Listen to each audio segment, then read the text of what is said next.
aprender a aprender. Então, usem a escola para resolver esse seu problema. Onde é que você quer chegar? Né? O que você precisa aprender para poder chegar lá? Esse é o verdadeiro poder.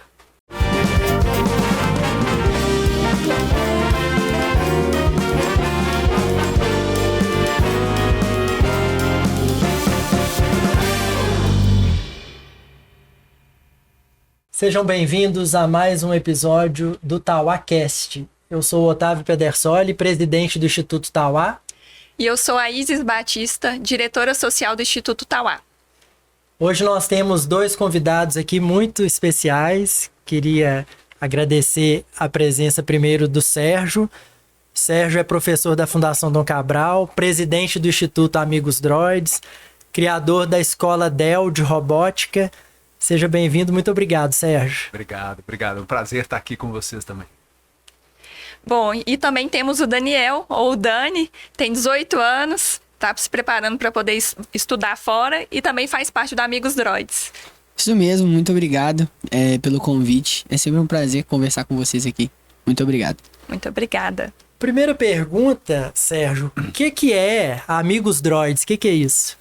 Bom, vamos lá. A história da Amigos Droids começou lá em 2016, quando os meninos ainda eram pequenininhos. Eles queriam participar de uma competição de robótica, né? O Dani tá desde essa época e eles não tinham nem idade ainda para poder participar de um torneio de robótica e fizeram uma carta, mandaram para a instituição, falaram: olha, a gente sabe que a gente não tá na idade ainda, mas vocês deixam a gente participar, pelo menos para poder ver como que era. E aí teve que montar uma equipe, né? E aí nasceu esse nome, vamos montar a equipe, nasceu a equipe Amigos Droids, que é esse uniforme que a gente carrega até hoje. E dali eles foram crescendo, desenvolveram, ficaram vários anos então nessa competição de robótica, chegaram a ser campeão mundial numa categoria, vice-campeão mundial em outra categoria. E quando eles voltaram então dos Estados Unidos, né, com o troféu na mão, eles falaram: poxa vida, olha o tanto de coisa que a gente fez, né, o tanto que a gente aprendeu desde que a gente começou. E a gente queria muito que outros jovens no Brasil pudessem ter uma história parecida, uma oportunidade como essa.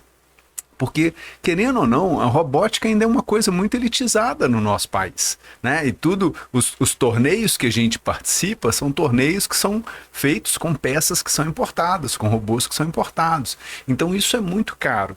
E aí a gente pensou: olha, será que a gente não consegue uma forma, né, de levar esse acesso, de dar essa possibilidade para outros jovens terem a mesma oportunidade que a gente teve? Então foi assim, né, junto com os ex-competidores, o Dani, né, eu não vou falar que eu troquei fralda não, mas quase isso, né, que junto com esses ex-competidores, então a gente formou essa instituição, essa associação sem fins lucrativos, que é o Instituto Amigos Droids. Muito bacana. Ô Dani, quando você começou, você tinha qual idade? Nossa equipe ela começou quando eu tinha 8 anos, eu sempre fui mais velho, então eu tinha 10 anos e o resto da turminha tinha 8. Hoje você tá com 18? 18 anos. E como é que você foi parar no mundo da robótica lá com 8 anos? Quem que te levou? Como é que você foi parar nesse mundo? Olha, eu sempre tive muitos hobbies e eu queria muito ingressar em alguma coisa competitiva, porque eu gosto muito daquele ar competitivo, daquela coisa de competir, sabe? Aquele sentimento. Então, eu era muito interessado por matemática, tinha muitas construções de Lego em casa que eu construía por hobby e juntei o útil ao agradável. Minha mãe era juíza de robótica e ela me apresentou esse mundo. Então, pela primeira vez na Amigos Droids, eu fui como ajudante deles. Eu fui no torneio visitar e pedi uma oportunidade para trabalhar por trás dos bastidores no evento. E eles deixaram com 10 anos de idade, então eu fui anjo. O que é um anjo dentro da competição?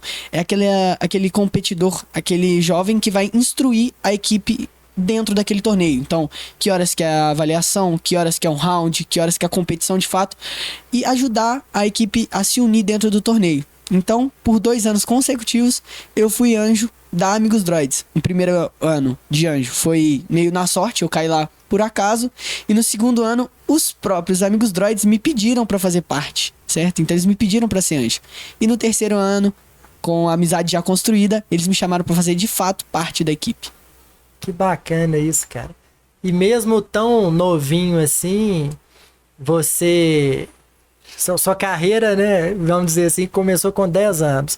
Você terminou agora o ensino médio, né? Você estudou aonde? Eu estudei no SESI, que é uma das escolas que promove o torneio de robótica. Então, dentro da minha escola, eu já tive muitas participações sobre robótica, sobre Lego, mas nunca de fato uma equipe. E quem abriu as portas para mim foi a Dell e Amigos Droids.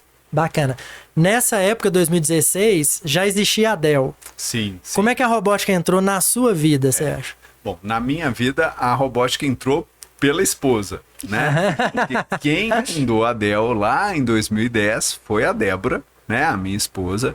Ela é, de fato, a fundadora aí da instituição. E ela começou no ensino de robótica, né? Na época que um dos competidores, né? Que é o Heitor, né, que é nosso filho, a Débora minha esposa, coisa toda meio dentro de casa.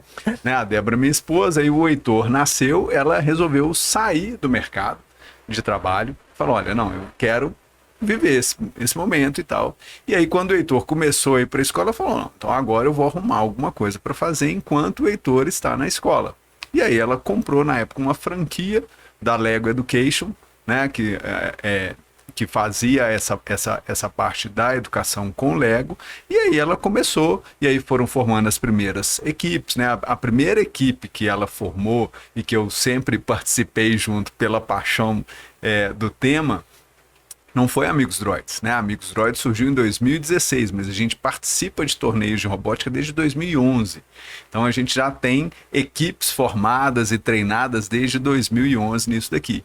E eu, como um cara que adora inventar coisas, né? Ela adora falar que eu adoro inventar moda, casou super bem, porque a robótica é uma competição que privilegia muito a criatividade.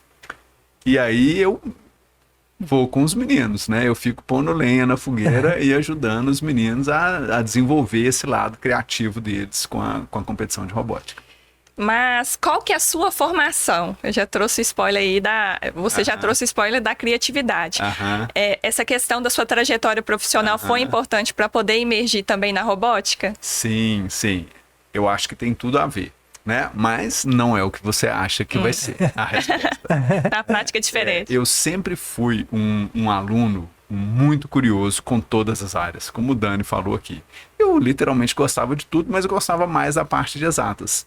E o primeiro curso que eu fiz foi Química, porque eu queria ser cientista e inventar várias coisas. Aí eu vi que lá dentro da faculdade de Química não era tão simples assim, sair inventando as coisas.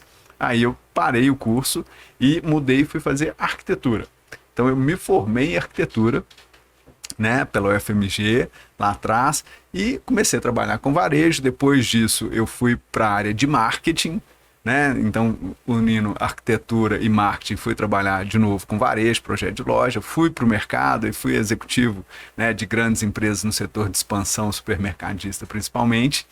E depois de uns tempos para cá, eu falei, não, chega, agora eu vou cuidar só da Dell, né, da robótica, que é uma coisa que eu vi, assim, uma paixão enorme pelo crescimento que a gente consegue ver nos meninos e pela oportunidade. É um prazer enorme estar com os jovens aqui o tempo todo dentro da minha rotina. Muito legal que o depoimento de vocês dois, vocês citaram a curiosidade, né? Me parece que a curiosidade é uma característica importante, né? Para quem quer desenvolver, tanto pessoal quanto profissionalmente. Mas eu notei que vocês dois também falaram que tem afinidade com matemática. Aí eu pergunto, e alguém que acha que não tem afinidade com matemática, também pode entrar nesse mundo? Muito boa essa pergunta, é uma das pautas que a gente mais fala, que é o seguinte, a robótica ela é multidisciplinar. Não existe área específica para você entrar no mundo da robótica. Na nossa equipe é um belo exemplo disso. Tem pessoas que querem se formar em engenharia, quanto medicina, quanto marketing, tem muitas áreas de conhecimento. Porque a robótica é muito mais que robôs. Certo? A gente dentro da nossa equipe, por exemplo, tem um trabalho de gestão financeira, tem um trabalho de marketing, tem um trabalho muito além de que construir e programar robôs. Além do que, como agora a gente é uma empresa, uma associação sem fins lucrativos, agora a gente gere isso como realmente uma empresa. Então, tem profissionais lá dentro, que são jovens, trabalhando em prol disso. Então, é multidisciplinar. Qualquer pessoa hoje pode fazer robótica, pode estudar robótica, por ser multidisciplinar. E assim, existe essa crença, né, de que robótica tem a ver com engenharia, tem a ver com matemática. Tem, não vou falar que não tem.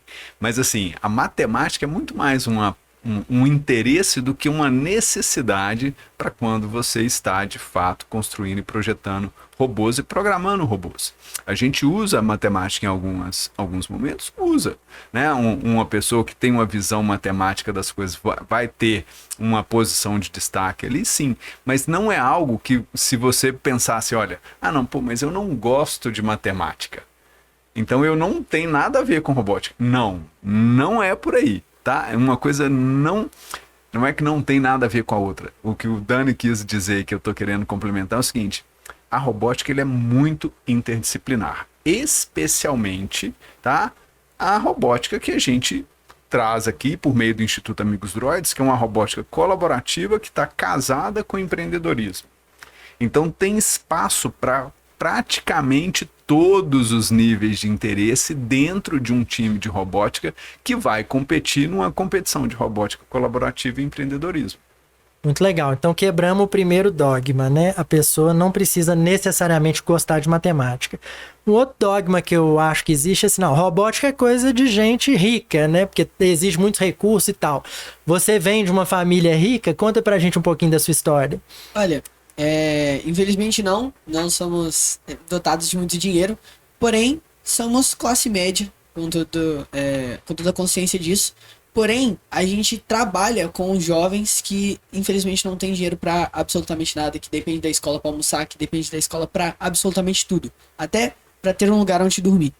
E esse dogma é o que o Instituto Amigos Droids vem tentando quebrar, que a gente vê a diferença de investimento na educação tecnológica lá dos países desenvolvidos e um país como o nosso, que é um país em desenvolvimento. Então a gente veio com essa missão de levar a robótica onde quer que ela queira estar. Então tem algum aluno em qualquer interior, em qualquer escola pública ou particular que queira robótica, a gente tem a missão com o Instituto levar até ela. Então sim, a robótica que a gente compete, que é uma robótica mundial, vamos falar assim, que é um nível profissional muito grande, ela vai exigir muito dinheiro. Por isso que corremos atrás de patrocinadores, por isso que tem o ar de gestão financeira dentro de uma equipe. Porque a gente precisa viajar, a gente precisa comprar peças do robô, e quanto menos mexer no nosso bolso, melhor. E o Instituto Amigos Droids, ele vem para isso, para fazer as competições serem mais baratas possíveis, fazer inovações dentro do mercado, para construir robôs de forma mais barata, para construir equipes o mais barato possível. Então é para isso que a gente criou a nossa empresa. Muito legal. Dentro dessas minorias, como que é levar, então, a robótica para quem realmente não tem acesso, para pessoas de escolas públicas? É um brilho no olhar diferente, sabe? Hoje mesmo, antes de vir para cá, a gente estava conversando com os diretores de uma instituição que foi atendida por nós. Há 15 dias atrás, a gente fez uma Robocopa grande para 640 jovens em vulnerabilidade social mesmo. Como o Dani falou aqui, alguns deles inclusive moram dentro da instituição porque não têm condições de ir e voltar para a escola todo dia. Então eles ficam lá em regime de semi-internato porque né, às vezes mora tão longe, às vezes a condição é tão ruim que eles precisam de ter esse apoio da escola ali. E o que os diretores estavam falando para a gente é o seguinte: eu comecei a ver os meninos diferentes. Eles estavam se sentindo importantes, valorizados, né? E com um brilho no olho diferente. Então é isso que a gente quer levar, né? É isso que a gente quer mostrar. E quando as pessoas ouvem falar de robótica, sempre fica parecendo uma coisa muito homem de ferro demais, sabe? Tem que ser um gênio ali para poder fazer as coisas, tem que ter 1 milhão de coisas. E não é isso. A robótica tem tanta coisa dentro de um time de robótica, tem tanto trabalho para fazer, que ele vai acolher aquele que é artista, vai acolher aquele que é um bom comunicador, vai acolher aquele que é mais técnico, que vai sentar lá, vai desenhar, vai projetar e vai programar o robô, vai acolher aquele que é mais agregador de pessoas, porque como se trata de um time de robótica numa competição colaborativa, uma das maiores competências que o jovem precisa de ter para ter um bom time, né, é ter a capacidade de criar alianças dentro do torneio. Então, dentro da nossa equipe, por exemplo, e o torneio que a gente compete é muito semelhante a esse que a gente criou aqui, que são pessoas especializadas em relacionamento. São pessoas que não pegam no robô, não sabem uma linha de código, mas são peças fundamentais para poder criar alianças estratégicas que vão fazer o jogo dar certo. E isso está dentro desse guarda-chuva que a gente chama de empreendedorismo. Né? O que é que a gente está chamando de empreendedorismo aqui? É essa habilidade de resolver problemas e de construir um caminho favorável àquilo que você intencionou. Então, poxa vida, né? A gente entrou num torneio e a gente quer ser campeão. Para eu ser campeão, não adianta só eu ter o melhor robô. Eu tenho que ter aliança com todos os outros bons robôs. E para eu criar uma aliança com você, que eu estou conhecendo aqui hoje, eu preciso de ter uma pessoa boa para poder chegar lá, para conversar, para apresentar o nosso projeto. Então existe uma gama de habilidades que são desenvolvidas dentro desse processo e que dá espaço para uma diversidade muito grande de interesse dos jovens. Então, não é só um aluno que vai ser o homem de ferro lá, brilhante, que vai brilhar. Não, ele precisa realmente de ter uma equipe que vai dar espaço para diferentes brilhos aparecerem. Isso é muito bacana porque no mundo do mercado de trabalho, né, a gente nota que muitas vezes os candidatos têm um belo currículo do ponto de vista técnico, acadêmico, mas às vezes faltam soft skills, né? Capacidade de trabalhar em equipe. Esse é um lado que eu estou entendendo que vocês trabalham muito. O outro é esse da democratização, né, da robótica. Então não preciso ser o futuro Bill Gates para entrar nesse mundo, né? Sim. Todos estão aptos a entrar nesse universo, né? Mas só para a turma entender, Sérgio, o que é uma Robocopa e por que ela é colaborativa? Porque fala competição, né? A nossa noção é, eu quero ganhar de você para eu ser campeão. Então explica isso melhor. Tá, vamos lá. O Dani pode me ajudar aqui também. A Robocopa é o nome do evento, tá? E o nome do torneio da categoria que a gente criou é FX4. Por que é o FX4? FX4 vem de uma abreviação de Fast vezes 4, porque são 4 equipes que jogam dentro da arena. E também temos 4 pilares, né? 2 pilares ligados ao empreendedorismo, 2 pilares ligados à robótica, que é o empreendedorismo, né? A relevância, né, que é você ser capaz de mostrar que a sua equipe faz algo relevante para o mundo. Então isso é uma habilidade que está diretamente relacionada ao que as empresas chamam de marketing, tá? Fazer o marketing ali da sua empresa. E as outras 2 da área de robótica é a parte de engenharia, que é a construção da parte mecânica do robô, e a programação, que é a codificação daquilo ali. Mas, então isso é o FX4. E como é que joga o FX4? Então vamos imaginar que nós 4, que cada um de nós está representando uma equipe, ok? E aí dentro da minha equipe vai ter ali de 6 a 10 pessoas, tá? E essas 10 pessoas, elas vão estar trabalhando nessas 4 áreas que eu falei com vocês aqui agora. Vamos montar um robô e temos que cuidar de tudo que envolve o robô, inclusive aliança, patrocínio, apresentação da equipe, etc e tal. Então essa equipe toda chega no dia do evento, que é a Robocopa. Então a competição tem esse nome de Robocopa. E lá na competição vai acontecer então uma partida de FX4. E a partida de FX4, a gente joga 2 alianças de um lado da arena contra 2 equipes do outro lado da arena. Então tem uma arena amarela e uma arena verde.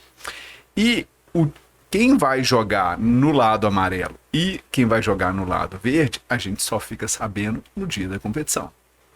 Então, fazendo uma analogia com o futebol, Dani me ajuda aqui se eu tiver errado, mas é como se fosse o seguinte: você não tem um jogo de Atlético versus Cruzeiro. Você tem um jogo num campo de cá, você vai ter, por exemplo, sorteado lá na hora, Atlético e Flamengo, jogando de um lado do campo contra, do outro lado do campo, sei lá, Cruzeiro e Fluminense, tá?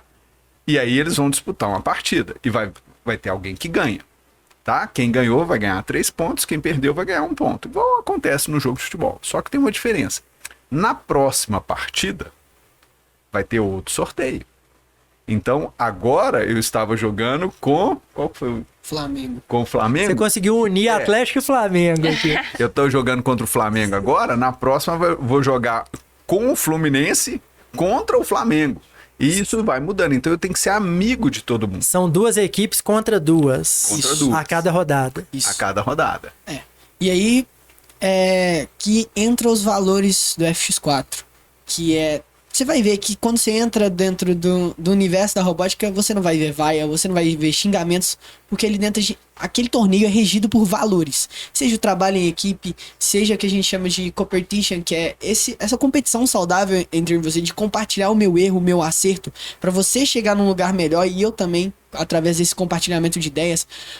O Gracious Professionalism, que é realmente essa troca de valores, esse relacionamento entre duas equipes que não são adversárias na competição, mas são amigas para construir um trabalho de robótica melhor, certo?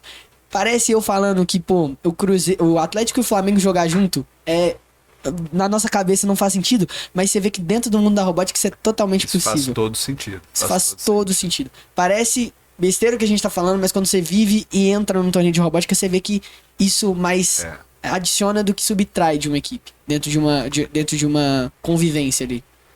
E na verdade, para você ganhar um torneio de robótica, você tem que ser um ótimo parceiro. Porque quanto melhor, às vezes você tem um time muito forte do outro lado, mas se você conseguir alinhar uma boa estratégia com o seu parceiro e colaborar, muitas vezes 2 equipes que são fracas, se elas jogam bem juntas, se elas aprendem a colaborar, elas conseguem vencer de partidas fortes, de adversários fortes que não tiveram a mesma habilidade de colaboração. Então, por isso que a gente chama de robótica colaborativa. E um detalhe, né, Dani, que é o que a gente responde aqui toda vez. A nossa competição é luta de robô? Não, nossa competição, ela é de... Vamos supor, explicando para você visualizar na sua cabeça. É uma arena de 4 metros quadrados, certo? E lá dentro tem desafios para eles ser feitos. Seja, manipular um objeto e colocar ele num pedestal, colocar ele num lugar que soma mais pontos, ou num lugar mais baixo, mais fácil, que soma menos pontos. Porém, no final da partida, se você domina aquele lugar com sua cor, por exemplo, lembra que o Sérgio falou que é amarelo e verde? Se o amarelo dominar o fácil, ele ganha mais pontos. Se o verde dominar o mais difícil, ele ganha metade dos pontos. Então, é uma estratégia montada na hora. Porque dentro de 2 minutos e meio, um piloto de cada equipe vai controlar aquele robô para ele fazer o máximo de pontuação possível. Então, dentro de 2 minutos e meio, é uma estratégia sendo montada a cada segundo. Cada bolinha conta um ponto diferente, cada objeto conta um ponto diferente. Além dos estágios que tem dentro dessa competição. Tem o modo autônomo, que é os 30 segundos iniciais, que o robô, de forma autônoma, uma pré-programação, vai fazer alguns desafios pré-dispostos. Tem os outros 1 minuto e meio, que são teleoperado normal, que aí sim os pilotos colocam a mão nas manetes, nos controles, e vai tentar pontuar. E os segundos finais, que é pra virar o jogo, que meio que libera mais fases dentro da arena, como se fosse um videogame, libera mais fases dentro da arena pra ele conseguir reverter um resultado que tá ali muito apertado. Então é um jogo muito dinâmico. E essa é onde a gente avalia, de fato, a engenharia e a programação, certo? Ali é o visual que o público vê. Ali na arena, a gente vê a equipe demonstrando o robô e sua programação. No nosso torneio, como a gente falou que é multidisciplinar, a gente também avalia a gestão e a relevância, que é o empreendedorismo. E como que a gente avalia isso? Dentro de uma sala, você vai entrar com juízes na sua frente. Então vamos supor que a gente aqui é uma equipe. A gente vai planejar uma apresentação, como se fosse uma apresentação de TCC. E em 5 minutos, a gente tem que explicar o nosso projeto de 1 ano, de 2 meses, de 3 meses, em apenas 5 minutos. Certo? Então vai ter uma bancada de juízes, cada um especialista numa área. E a nossa equipe de 10 integrantes tem que fazer uma apresentação para esse juiz de forma clara, que ele entenda todo esse trabalho que a gente fez. Então, trabalho de gestão, trabalho de relevância, de engenharia e de programação. Então, as 4 áreas lá do FX4 precisam ser apresentadas dentro dessa sala.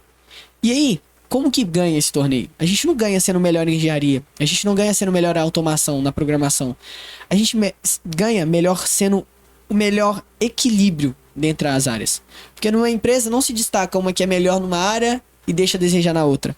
E sim aquela que em todas as áreas tem um equilíbrio e consegue mostrar excelência no trabalho feito. Inclusive, é o nome do prêmio de quem ganha. A equipe que ganha o FX4, a Robocopa, ganha o prêmio Excelência, que é um nivelamento entre todas as 4 áreas. É bom em todas as O Dani falou de empresa, e na hora que ele estava falando, eu vi a volatilidade, as relações interpessoais, então acaba que prepara o jovem também para o mercado de trabalho, né? E você tinha falado também, Sérgio, sobre atuação ali para dentro de escolas públicas ou públicos minorizados. É um instrumento também de transformação social por meio da robótica. E aí eu queria entender aonde que vem necessariamente esse link para o Instituto Droids. Como que é a atuação de vocês? Bom, o Instituto Amigos Droids, ele funciona em parcerias com outros institutos, né? Como o Instituto Tauá, né? O Sistema Divina Providência, né? Um dos nossos patrocinadores aqui, o Cicobi Crédito Nacional, né? Que vai abrir as portas, então, das instituições para que a gente possa colocar a robótica lá dentro. O papel do Instituto Amigos Droids é ser o provedor, é ser o canal de acesso, o provedor desse acesso, desse conhecimento para poder transformar os jovens. Mas a gente também trabalha de forma colaborativa. Então a gente precisa de ter o apoio de uma outra instituição para poder fornecer, não é uma palavra boa, né? Mas assim, abrir o caminho para chegar até os jovens e as instituições educacionais também, né? As escolas, os colégios, eles também precisam de ceder ali os alunos, né? Uma parte do tempo deles, um técnico para poder desenvolver o trabalho e o espaço para os meninos treinarem, né? Então a gente tem aqui um pilar que é a escola, um pilar que é o parceiro externo, que vai fazer a ligação entre a escola e o Instituto Amigos Droids, que é quem vai levar a robótica, o conhecimento, o material didático, né? E essa organização do torneio para realizar essa Robocopa. Muito bacana. Ô Daniel, eu vi que você usou várias expressões em inglês. Qual que é seu nível de inglês? Olha, agora eu tô buscando me profissionalizar. Até então não tenho nenhuma certificação de fluência, porém estou me preparando aí pro final do ano fazer o SAT, que é uma das provas em inglês, e o TOEFL, que aí sim vai comprovar minha proficiência, mas a robótica, ela mudou minha vida no inglês, porque eu sempre fui um bom aluno na escola, mas nunca precisei à prova de usar o inglês de fato.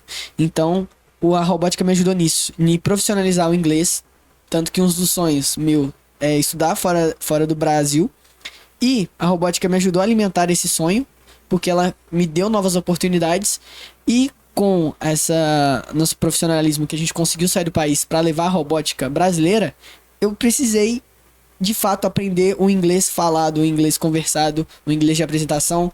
Então, me profissionalizei nessa área, estou me profissionalizando para conseguir de fato a fluência e conseguir essas cartas e esses certificados. Tem gente que acha assim, não precisa estudar inglês não, porque agora já existe Google Tradutor e tal. Faz sentido? Não faz sentido. O inglês é muito importante. Se eu soubesse disso antes, hoje eu não teria todo o trâmite que eu tive que ter para aprender o inglês. Então, julgo sim quem fala isso, porque o inglês é muito importante, tanto no seu currículo para empresas brasileiras, quanto no seu currículo, claro, caso você queira alcançar outros níveis empresariais fora do Brasil, e dá atalho demais para sua vida saber o inglês, de verdade. O Dani tá tendo que correr atrás agora do prejuízo, né? A moral da história é essa. Assim, ele era bom aluno, mas ali levava na flauta e tal, não sei o que, agora tá tendo que correr atrás para poder alcançar os sonhos dele. Isso é muito bacana a gente, né, usar o nosso episódio de hoje para alertar sobre isso, né? Porque tem gente que tem essa ilusão. E o inglês é fundamental, né? Uhum. E esse desenvolvimento, você, ao enxergar na prática essa importância, te despertou, né? E da escola, né? Você acabou o ensino médio, correto? Agora, recentemente. Você acha que as escolas, em geral... Porque eu escuto, né, de muitos jovens, as aulas são muito chatas e tal. As escolas estão conseguindo cumprir o papel de atrair a atenção e o interesse dos jovens? Se você fosse um diretor da escola que você estudou ou de uma outra escola qualquer, você mudaria alguma coisa? E caso afirmativo, o que seria? Olha, mudaria sim, porque hoje eu estudei o meu ensino médio meio com a lavagem cerebral de que eu precisava fazer o Enem no final do ano. Então, todo o meu ensino médio foi voltado a essa prova, tanto que ela é muito temida para os alunos de ensino médio, porque essa coisa de você precisa fazer ela no final do ano, você só se torna alguém de carreira se você passar nela. Só que é muito pelo contrário. Eu formei no ensino médio ano passado e esse ano eu tirei o que a gente chama de Gap Year, que é um ano inteiro para eu me dedicar aos meus estudos para tentar faculdades melhores em outros países. Então, se o ensino médio formasse um aluno bem para o mercado de trabalho, para a vida, eu não precisaria tirar esse Gap Year só para me estudar e ter condições de estudar lá fora, sabe? O que eu mudaria? Pensaria mais amplo mesmo. Porque se eu não estivesse na robótica, se a robótica não... Uma das missões da robótica, ela aproximar o jovem que está saindo do ensino médio ao mundo empresarial, sem mesmo passar por uma universidade, certo? Então, eu colocaria essa visão dentro da escola também, que você não precisa fazer uma prova para se provar para o mercado de trabalho, preparar mesmo um aluno, alguém que está saindo ali, que tem várias opções além do Enem, entendeu? Tem outros caminhos que a vida pode ser seguida e que tomar uma decisão por pressão ou porque a gente tá acostumado a achar que é certo, não é a melhor maneira. Tanto que quando eu fui fazer esse Gap Year, muitos amigos meus não apoiaram. Minha família também é muito difícil apoiar esse sonho meu de estudar fora, porque não é realidade. Não é que a gente tá acostumado. Sempre o que a gente tá acostumado é confortável, então a gente fica aqui. Quando alguém se arrisca, parece doideira, mas quando você vê nem é tanto assim. Por isso que eu mudaria só essa mentalidade de que existem outras alternativas. Muito bacana. Se o Rubem Alves estivesse aqui agora, ele levantaria e bateria palma para você. E após o Gap Year, quais são os seus objetivos e metas? O Gap Year, ele vai servir para minhas aplicações. Então, das faculdades que eu vou aplicar, ainda tô rondando essas faculdades para análise de custo, bolsa, porque é muito caro para um jovem brasileiro ir lá fora estudar. Então, só vou se eu conseguir 80% de bolsa, que é uma coisa muito difícil de se conseguir, mas a robótica também ajuda muito nisso. Então, após o meu Gap Year, sair esses resultados das faculdades, se eu vou ser aceito ou não, e mais tardiamente, as bolsas. Dadas essas bolsas, eu vou escolher qual faculdade eu vou, quais são as coisas que eu vou ter que fazer lá no país, por exemplo, trabalhar no país para pagar hospedagem, alimentação, consecutivamente completar ali o que precisa para pagar a faculdade, e é isso, só esperar o resultado de aceitação. Muito legal, cara, parabéns e acredita nos seus sonhos que você vai alcançar. Muito obrigado. Ô Sérgio, como é que você tem 2 filhos, né, um casal, né, a Débora, que é sua esposa, é uma pedagoga de grande, né, importância aí, tá fazendo um doutorado super importante agora, né? Não é à toa que ela navega nesse mundo aí há muitos anos.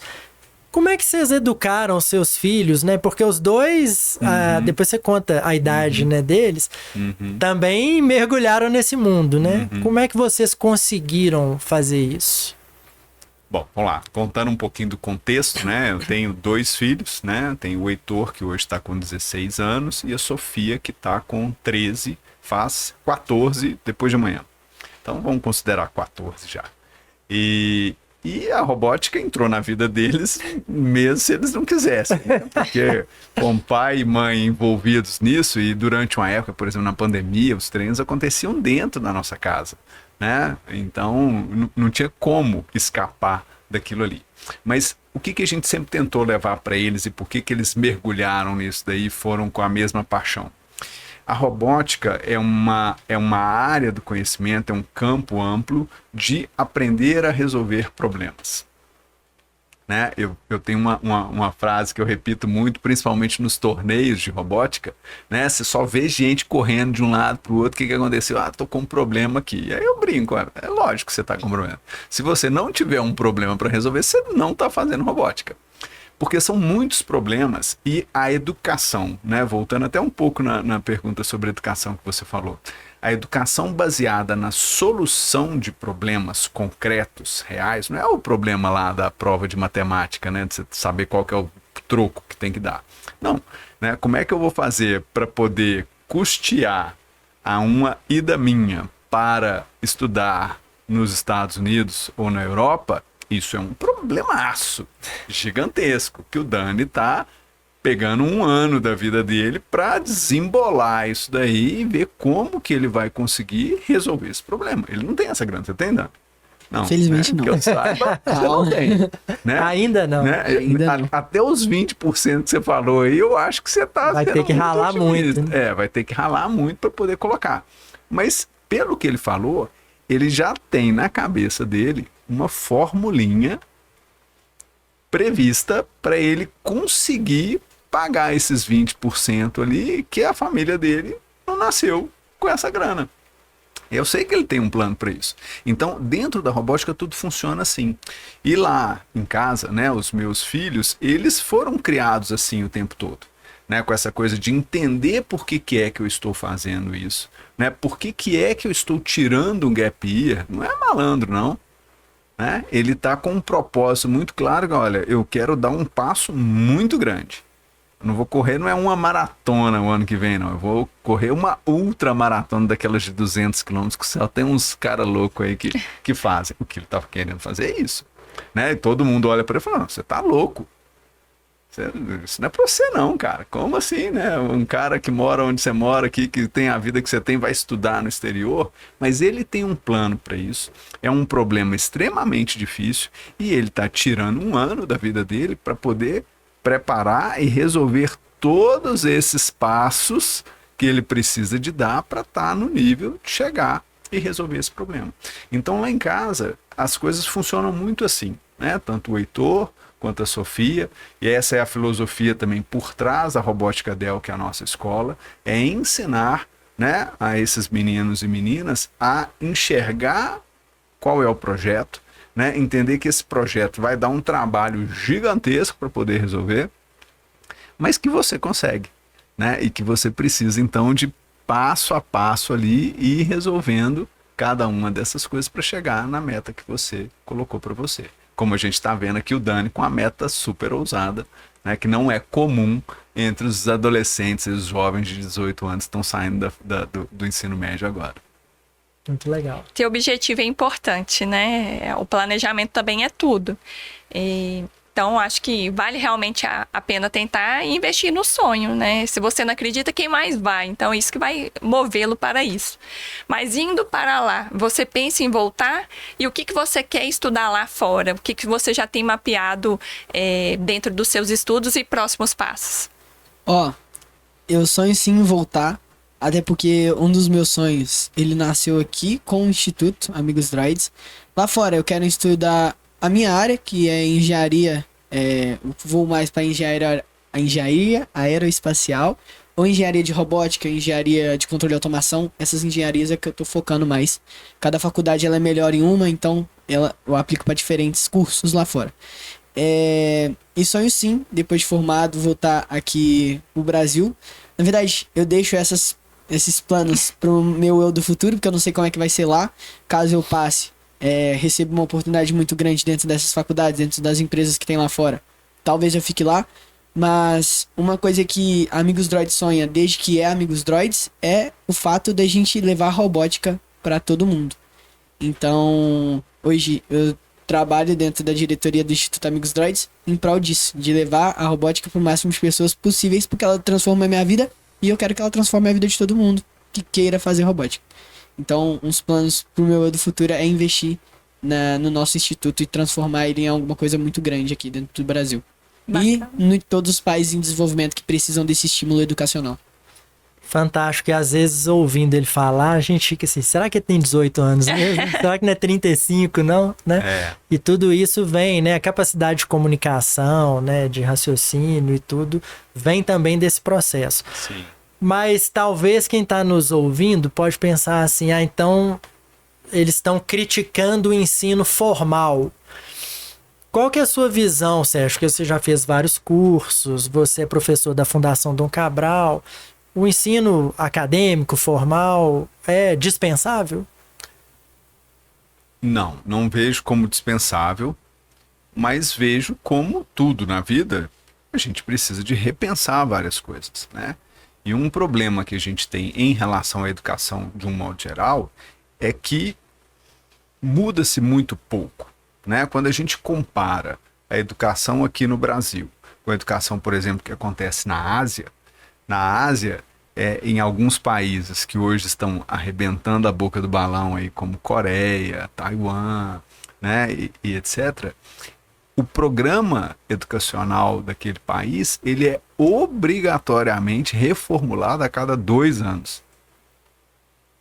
Então, a cada 2 anos, você tem um currículo novo.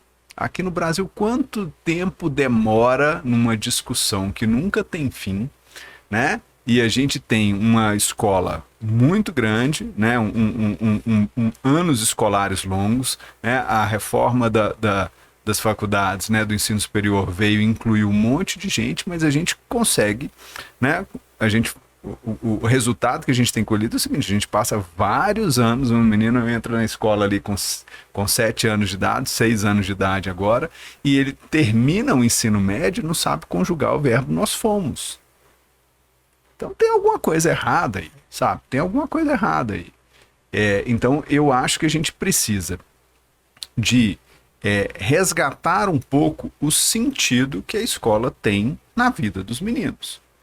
E a robótica, né, na vida dos meninos, como o Dani está aqui de prova, é algo que dá sentido para aquilo, né? Pode até ser, né? Nós aqui já tivemos 13 anos de idade, nós já tivemos 10 anos de idade. O menino de 10 anos de idade, ele quer ganhar o campeonato.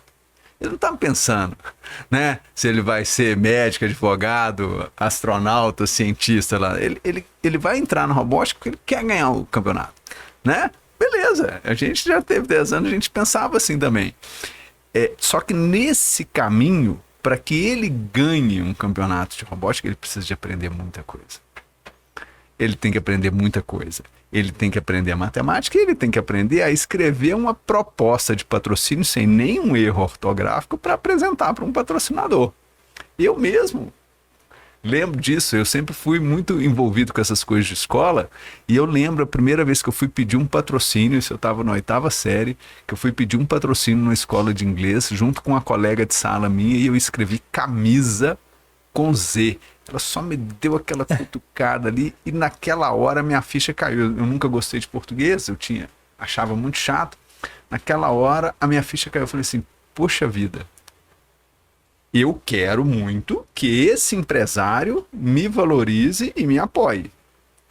Mas se eu não souber escrever camisa corretamente, ele não vai dar a mínima para mim. Então eu tenho que começar a aprender português. Dali para frente, a minha relação com a língua portuguesa mudou totalmente. Porque eu tinha um propósito para poder aprender português. Eu preciso de aprender português porque eu quero conversar com diretores, com empresários, e quero mandar uma proposta que o cara vai ler e vai respeitar. Então mudou o significado daquilo ali.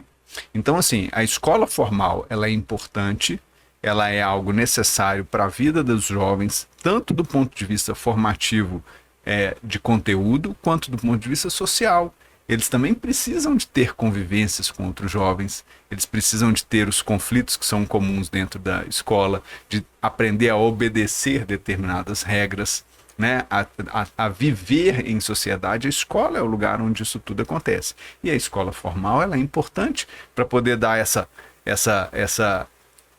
não é uma formatada, mas essa ambientação onde a gente consegue aprender a viver em sociedade, a colaborar, etc e tal. Mas quando a gente tem um propósito do porquê que eu tenho que aprender aquilo ali, como o Dani deu o exemplo aqui, eu dei o exemplo do português, o Dani deu o exemplo do inglês. Ele levava o inglês na flauta, né? Ficava ali, tirava a nota dele lá e tal. Aí na hora que falou, olha, agora a gente vai para os Estados Unidos competir. E o Dani sempre foi o apresentador número 1, né? Um dos melhores apresentadores da sala de avaliação que ele estava contando aqui. Aí como é que ele vai chegar lá? Aí ele tem que sentar e aprender. Ter a fluência agora. do inglês, né? Então, achei muito rica essa sua fala. E, de novo, eu lembrei do Rubem Alves, que no ano 2000, ele escreveu algumas crônicas sobre uma visita que ele tinha feito a Portugal, numa escola chamada Escola da Ponte, que é exatamente nessa linha que você falou, porque a gente aqui é muito preso a programa, né? Tem que cumprir o programa até o final do ano, até o final do ciclo. Tá, mas aí ele fala assim, não pode ser um escorredor de macarrão, né? Que ali, um mês depois, você já esqueceu aquilo tudo, passou na prova, ou passou até no Enem, mas e daí? Passar no Enem é importante, mas não é tudo, né? E nem é o único caminho. Então, será que a gente também não tem que repensar, né? Eu preciso cumprir esses programas tão grandes com todas as áreas. Será que eu não posso respeitar as habilidades, os interesses para que os jovens encontrem sentido, que é outra palavra que você usou, né? Para que eu quero saber como é que se processa a digestão da celulose no cupim? Tô lembrando disso que minha mãe ficou indignada quando eu tinha 8 anos de idade e eu cheguei com esse para casa para ela. Ela ficou horrorizada, né? E coincidentemente nós estudamos na mesma escola, né? Que é o Colégio Santo Agostinho, que aliás é uma excelente escola, mas não é a escola A ou B, é o que você estava falando do sistema como um todo, né? Com TikTok, com YouTube e com o mundo à disposição da palma da mão, como é que nós vamos atrair a atenção dos jovens? Aí me responde você, Dani. Eu vejo muito uma das pautas do FX4 é o engajamento através da competição. É uma coisa assim, Sérgio? Competição através do... Educação através da competição. Educação através da competição. Que é o quê? Quando você coloca um currículo escolar lá, o jovem, ele entra... Nossa, a gente entra na escola com uma coisa na nossa cabeça, que a gente estuda para fazer a prova e passar de ano, certo? Aí, eu vou puxar como eu vivi dentro da robótica. Eu entrava, eu precisava aprender para fazer uma prova lá no final? Não. Eu precisava aprender porque tinha outros 1000 jovens do Brasil tentando aprender a mesma coisa que eu, e quem aprendesse melhor ia ser o ganhador. E isso me engajou do início ao fim, durante 10 anos, fazendo a mesma coisa, competindo nos mesmos campeonatos, porque é algo na cabeça do jovem muito diferente você querer estudar para competir do que estudar só para passar numa prova, sabe? Por exemplo, o sonho de todo garoto de 6 e 7 anos é ser jogador de futebol, certo? Por quê? Porque além de ser legal, né? Além de ser uma coisa que ele faz com os amigos, é uma coisa que ele compete com os amigos. É uma coisa que lá na rua da casa dele, na quadra do bairro dele, ele vai jogar com um amigo e vai competir contra o amigo, e quem vai ser o melhor vai ser o mais, ali no grupinho de amigos, o melhor, o mais popular. E a robótica também faz isso, só que ao invés de você jogar bola e fazer um exercício físico, você faz um exercício mental e aprende coisas novas. Então, essa é a mensagem da robótica e a mensagem do nosso FX4. Mudar a educação brasileira como uma competição. Entendeu? Interessante. Bom, vocês falaram um pouco de habilidades, né? E aí eu queria entender, assim, o olhar dos dois também. Para vencer na vida, existe caminho para isso? Quais são as habilidades técnicas para poder correr atrás dos sonhos? O que vocês veem isso em sinergia com a robótica também? Bom, posso começar, Dani? Pode. Essa foi complicada. Acho que, assim, uma das coisas, né? O nome da nossa competição é FX4, Robótica Colaborativa e Empreendedorismo. Aí eu acho que tem 3 palavrinhas que têm um poder enorme. Mas a palavrinha do meio, eu acho que é a habilidade mais importante, que, aliás, é uma das coisas que, se você me perguntar, então, Sérgio, você é fera nisso? Não. Mas eu descobri o tanto que isso é importante e tenho me esforçado muito para melhorar, que é colaboração. Se você é uma pessoa que sabe colaborar e sabe jogar em equipe, você tem lugar em qualquer equipe. Seja uma equipe de médico, seja uma equipe de bombeiro, seja uma equipe, sei lá, né, de construtores de qualquer coisa, né, de vendedores. Se você é bom em colaborar, você sempre vai ter um lugar para você. E, infelizmente, esse é um outro problema da nossa escola. A nossa escola que a gente tem hoje, isso não é só aqui no Brasil, no mundo inteiro, é uma escola que privilegia o indivíduo. Você estuda sozinho. Algumas tarefas você faz em grupo, mas a sua nota sempre é você sozinho. Né? No final da história, você é aprovado ou reprovado sozinho. Né? E essa parte de colaborar, o próprio layout, né, das nossas salas de aula, né, é uma pessoa atrás da outra. É uma fila, então são várias pessoas individuais que estão ali dentro da sala de aula.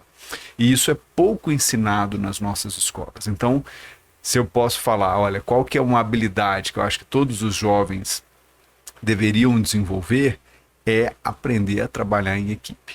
E aprender a trabalhar em equipe, muitas vezes você vai ter mais oportunidade de fazer isso jogando futebol do que no banco da escola. Eu mesmo sempre fui aquele aluno mais certinho do mundo, aquele Caxias que, né, tirava nota boa em tudo, mas joguei pouca bola, sabe?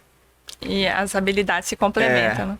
Eu joguei pouca bola, então assim, eu tenho pouco jogo de cintura na hora de conversar com as pessoas, de me misturar, de interagir, e isso me faz falta hoje. Eu sinto hoje, como profissional, a falta que isso me fez lá atrás. Então não basta ser bom na escola, você tem que ser bom em colaborar também com as outras pessoas. Isso é fantástico, porque a gente está falando aqui de competição, mas competição colaborativa. Né? O que é colaborar? Laborar junto, né? Construir junto.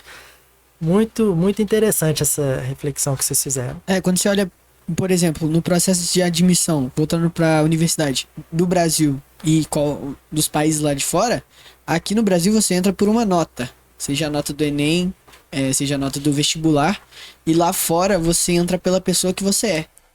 Então, lógico, vem o seu currículo escolar junto, vem as notas que você tira na prova, mas também tem as cartas de recomendação, tem as suas redações são diferentes, você escreve sobre sua vida, você escreve sobre um tema que você gosta.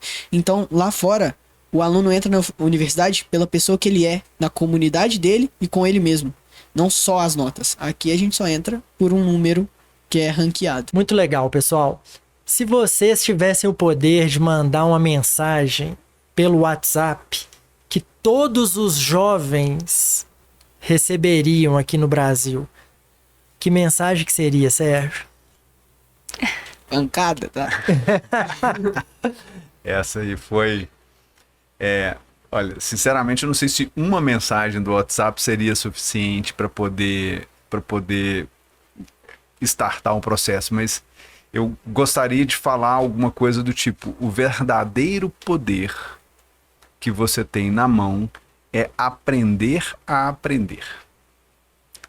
Isso é uma coisa que a gente fala com os meninos aqui o tempo todo, né? Os meninos estão com 18 anos e são diretores de um instituto de uma associação sem fins lucrativos que já bancou a robótica para 1.000 jovens.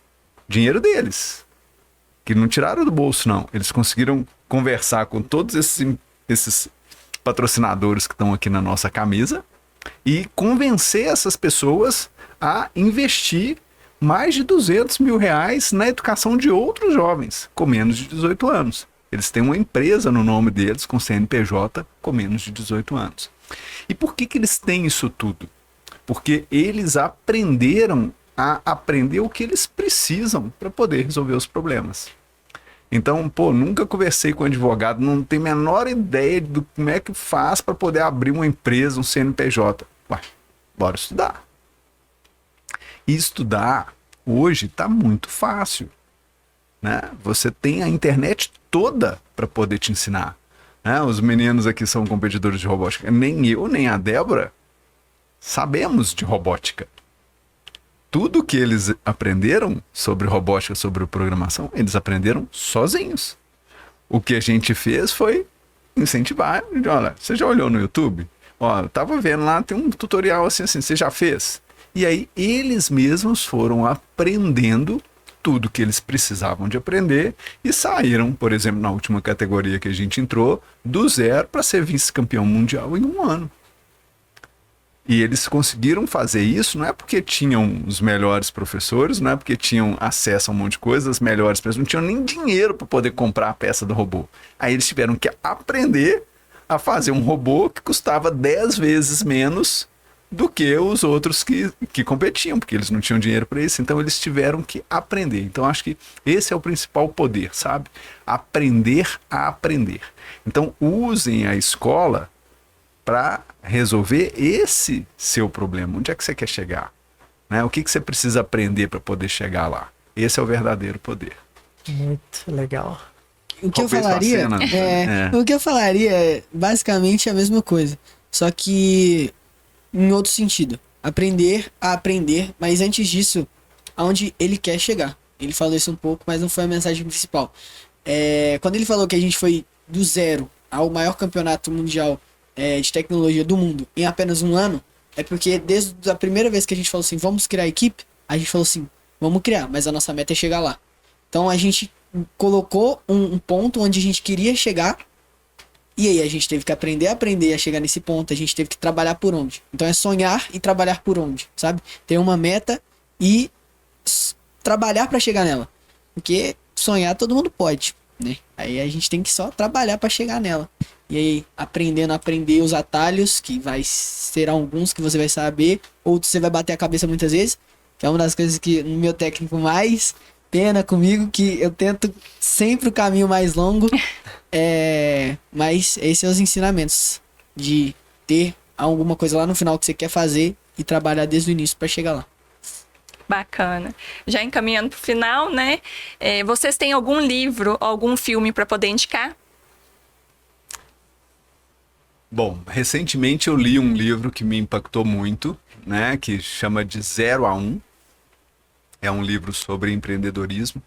E o que ele fala muito nesse livro é essa coisa assim, da coragem de se lançar num desafio que outras pessoas vão achar que é loucura, né? O empreendimento que o Dani está entrando nele aqui de estudar fora, para todo mundo em volta dele é uma loucura. Mas se ele tem essa visão e ele consegue enxergar passos que vão permitir que ele vá até lá, ele tem mais aqui. E aí ele vai criar uma realidade nova, que é o 1, né, do 0 ou 1.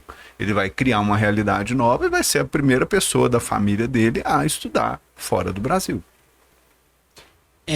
Eu indicaria que é o documentário do Kobe Bryant. Sou muito fã desse profissional pelo fato dele fazer o que eu falei. Ele queria ser sempre sua melhor versão todos os dias. Ele treinava tantas vezes para que na hora lá da competição fosse apenas mais uma vez que ele estava fazendo aquilo. Então, dentro da competição que a gente faz, treinar é muito importante, treinar muitas e muitas vezes, quando chegar lá na hora da prova, ser só mais uma vez que você está treinando. E junto, tem o mesmo significado, é difícil achar esse documentário do Kobe Bryant, mas o filme Arremessando Alto, do Adam Sandler, com um jogador de basquete, também sobre basquete, que eu sou muito fã, fala sobre essa mensagem também, de se esforçar para chegar onde você queria. Um jogador de basquete queria chegar na NBA, só que ele jogava num país que não tinha infraestrutura nenhuma, mas ele sonhou, trabalhou, treinou por onde conseguiu. Então, esses dois. Fantástico, gente. Quando alguém te falar que seu sonho é uma loucura, porque às vezes a gente vai ouvir isso das pessoas que a gente mais ama, né? Nesse caso, não acredita não, porque não é. Você vai alcançar, né? Por tudo que a gente escutou aqui, você vai alcançar. Só queria fazer uma correção no seguinte sentido, né? Vocês falaram que chegaram do 0 a campeões mundiais, né? Em um ano. Eu entendi, mas na verdade não foi um ano, né? Porque vocês estavam plantando isso há muito mais do que isso, né? Claro que vocês decidiram ali aquela meta e tudo mais, e foi do 0 a Houston, né? Em um ano. Mas, na verdade, vocês estão plantando esses resultados todos, você desde 8 anos, né? O Sérgio também há muitos anos. Então, nós aqui do Instituto Tauá queremos agradecer demais. Eu acredito que foi muito rico para a nossa audiência ouvir o exemplo de vocês aqui. E contem conosco aí para ajudar o Instituto e caminhar junto com vocês. Inspirador, né, Otávio? Muito inspirador. Parabéns e obrigado. Ficam em frente. A gente agradece de verdade pelo convite. É isso. É isso aí. Bom, e se puder fazer um pequeno pedido, Claro. segue a gente lá nas redes sociais, né? Então tem o Instituto Amigos Droids, né? É o Amigos Droids só no Instagram. E o FX4 Brasil, né? A gente teve que pôr um Brasil ali junto por conta de ter o domínio liberado, né? Então FX4 Brasil no Instagram e no YouTube vai estar com a gente lá também. Muito legal. Eu já estou seguindo. E sigam também o Instituto Tauá no LinkedIn, no Instagram, @Instituto Tauá. E nos encontramos em nosso próximo episódio. É isso aí. Valeu.